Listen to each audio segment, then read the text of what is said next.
નમસ્કાર મિત્રો, આપનું સ્વાગત છે ગુજરાત ટીવી યુટ્યુબ ચેનલમાં। મિત્રો આજે છે તારીખ 15 ઓગસ્ટ 2024 અને વાર છે મિત્રો ગુરુવાર અને 15મી ઓગસ્ટની બધા જ મિત્રોને ખૂબ ખૂબ શુભેચ્છા। મિત્રો આજનો દિવસ એ આપણા ભારતવાસીઓ માટે ઐતિહાસિક દિવસ છે। આજના દિવસે આપણને આઝાદી મળી છે, તો આજના દિવસને આપણે ગર્વથી ઉજવીએ અને બધા જ મિત્રો ધ્વજવંદનમાં જાય એવી મારી પર્સનલ ઈચ્છા છે। ઉપરાંત મિત્રો હવે જોઈએ આપણે 15 તારીખે કયા કયા વિસ્તારોમાં વરસાદ જોવા મળી શકે છે અને વહેલી સવારે શું વરસાદની સંભાવના છે। તો મિત્રો 5, 6 અને 7થી જે 8નો સમયગાળો છે, આ સમયગાળામાં વરસાદની સંભાવના નથી, પરંતુ જે વરસાદની સંભાવના છે આ વરસાદની જે 8 થી 9 વાગ્યાનો જે ગાળો છે એમાં સમગ્ર ગુજરાતમાં એક પણ સેન્ટરોમાં વરસાદની સંભાવના નથી અને ચોમાસાના લીધે અમુક સેન્ટરોમાં છાંટા આવી શકે છે, બાકી કોઈ ખાસ વરસાદની સંભાવના વહેલી સવારે જોવા નથી મળતી।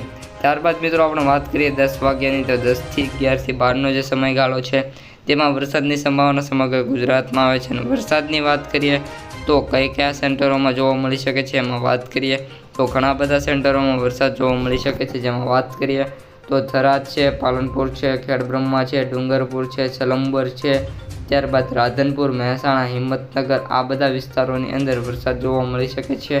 ત્યારબાદ વાત કરીએ મિત્રો વરસાદની, તો લુણાવાડા, અમદાવાદ, વિરમગામ, કુડાની અંદર વરસાદની સંભાવના છે। સાથે સાથે મિત્રો વરસાદની વાત કરીએ તો પેટલવાડ છે, ત્યારબાદ ટંડા છે, ત્યારબાદ વાત કરીએ તો અલજીપુર છે, દાહોદ છે, ગોધરા છે, નડિયાદ છે, ધોળકા છે, ખંભાત, વડોદરા અને બોડેલીની અંદર વરસાદની સંભાવના છે। સાથે સાથે મિત્રો સમગ્ર દક્ષિણ ગુજરાતમાં વરસાદ પડી શકે છે, જેમાં સુરતની અંદર પણ સારો એવો વરસાદ જોવા મળી શકે છે। વરસાદ મિત્રો આજે પડશે, પરંતુ તીવ્રતા થોડીક ઓછી હોય છે। સાથે સાથે સૌરાષ્ટ્ર વિસ્તારની વાત કરીએ તો ભાવનગર અલંગની જે સાઈડની પટ્ટી છે એમાં વરસાદની સંભાવના છે, પરંતુ ઓછો વરસાદ ખાબકી શકે છે। ત્યારબાદ મિત્રો ચોટીલા અને બોટાદની અંદર વાત કરીએ તો પણ વરસાદની સંભાવના ઓછી છે, બાકી જે આપણું સમગ્ર સૌરાષ્ટ્ર છે ત્યાં સારો એવો વરસાદ મિત્રો 10 વાગ્યા પછી જોવા મળી શકે છે। હવે મિત્રો આપણે જોઈએ બપોર પછીના સમયગાળામાં કઈ રીતની વરસાદની સ્થિતિ છે, જેમાં આપણે એક્ઝેક્ટલી 3 વાગ્યે જોઈએ તો અમદાવાદની અંદર ભારે વરસાદ જોવા મળી શકે છે। જે અમદાવાદના સેન્ટરો છે આ સેન્ટરોમાં ભારે વરસાદની સંભાવના છે, બાકી સમગ્ર ગુજરાત અને કચ્છમાં વાત કરીએ તો નલિયા, ભાડેલી, માંડવી, ગાંધીધામ, રાપરની અંદર વરસાદ જોવા મળી શકે છે। ઉત્તર ગુજરાતમાં ખેડબ્રહ્મા, અમદાવાદની અંદર વરસાદ જોવા મળી શકે છે। અને સાથે સાથે વાત કરીએ તો મહેસાણા, કુડા, લુણાવાડા, ગોધરા, દાહોદ, પેટલવાડ, બોડેલી, ખંભાત, આ બધા વિસ્તારોમાં સારો એવો વરસાદ બપોર પછીના સમયગાળામાં જોવા મળી શકે છે। સૌરાષ્ટ્રમાં વાત કરીએ તો અમરેલી, રાજકોટ, ચોટીલા, બોટાદ, જામનગર, સલાયા, ભાનવડ, પોરબંદરમાં વરસાદની સંભાવના છે। એન્ડ ઓફ ધ ડે જોવા જઈએ તો 7 વાગે વરસાદની સંભાવના નહીવત થઈ જાય છે અને વાત કરીએ અમુક સેન્ટરોમાં જ વરસાદની સંભાવના થાય છે। એટલે કે મિત્રો આજે જે 15 તારીખ છે, 15 તારીખનો આપણે વરસાદી રાઉન્ડ જોઈએ તો 15 તારીખનો વરસાદી રાઉન્ડ નાનો એવો જોવા મળી શકે છે, જેમાં વાત કરીએ આપણે તો એ પેનનો કલર પણ આપણે ચેન્જ કરી દઈએ છીએ, જેના કારણે જે મિત્રો વિડીયો જોઈ રહ્યા છે તેમને થોડોક વધારે ખ્યાલ આવી જાય।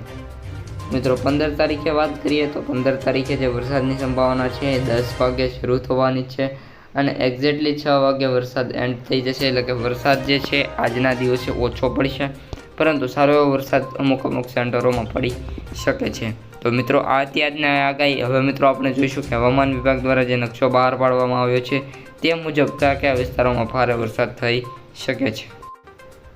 તો મિત્રો આ જે નકશો છે એ ભારત મોસમ વિજ્ઞાન વિભાગ છે, જેનું એસોસિએશન હવામાન કેન્દ્ર અમદાવાદ છે, જેમને દિવસ 3 માટે જે તારીખ છે આ છે એ છે આપણી 15/8/2024 માટે એક નકશો બહાર પાડેલો છે। તે મુજબ આપણે જોઈએ તો કઈ જગ્યાએ વરસાદની ભારે સંભાવના છે અને કયા સેન્ટરોમાં સારો એવો વરસાદ પડી શકે છે।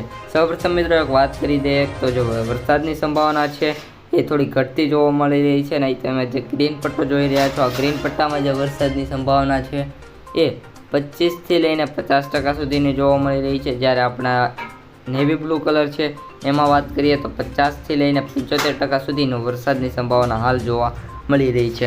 હવે મિત્રો આપણે એક પછી એક સેન્ટરોના નામ લેતા જઈએ અને કયા જગ્યાએ વરસાદની ભારે સંભાવના છે તેમની વાત કરી દઈએ।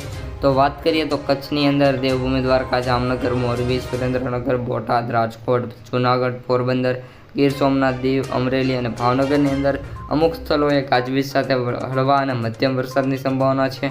એટલે કે મિત્રો અહીં જે વરસાદ થશે છૂટો છવાયો હોય છે અને એક જગ્યાએ છે ને એક જગ્યાએ નહીં હોય એવો વરસાદ જોવા મળશે।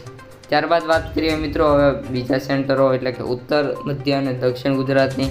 તો આ વખતે દક્ષિણ ગુજરાતથી શરૂઆત કરીએ તો દમણ, વલસાડ, સાથે સાથે વાત કરીએ તો ડાંગ, તાપી, નવસારી, ત્યારબાદ વાત કરીએ તો સુરત છે, ત્યારબાદ ભરૂચ, નર્મદા, આ બધા વિસ્તારોમાં સારો વરસાદ ખાબકી શકે છે। સાથે સાથે વડોદરા, છોટાઉદેપુર, દાહોદ, મહીસાગર, પંચમહાલ, ખેડા, આણંદ, અમદાવાદ, ગાંધીનગર, અરવલ્લી, સાબરકાંઠા, મહેસાણા, પાટણ અને બનાસકાંઠા, આ બધા વિસ્તારોમાં ખાસ વરસાદની સંભાવના છે। પરંતુ જે સૌથી વધુ વરસાદની સંભાવના છે એ જ્યાં ઉપલો એટલો પટ્ટો છે એમાં જોવા મળી જશે। તો મિત્રો આ આજના દિવસની સંપૂર્ણ આગાહી વિડીયો કેવો લાગ્યો ખાસ કોમેન્ટમાં જણાવી દેજો। ઉપરાંત તમારે વરસાદ હોય તો કોમેન્ટ બોક્સમાં જણાવજો અને ન હોય તો કયા વિસ્તારમાં વરસાદ નથી એ પણ જણાવજો। અને બધા જ મિત્રોને ફરી એકવાર 15મી ઓગસ્ટની ખૂબ ખૂબ શુભકામના। અસ્તુ। જય હિન્દ, ભારત માતા કી જય।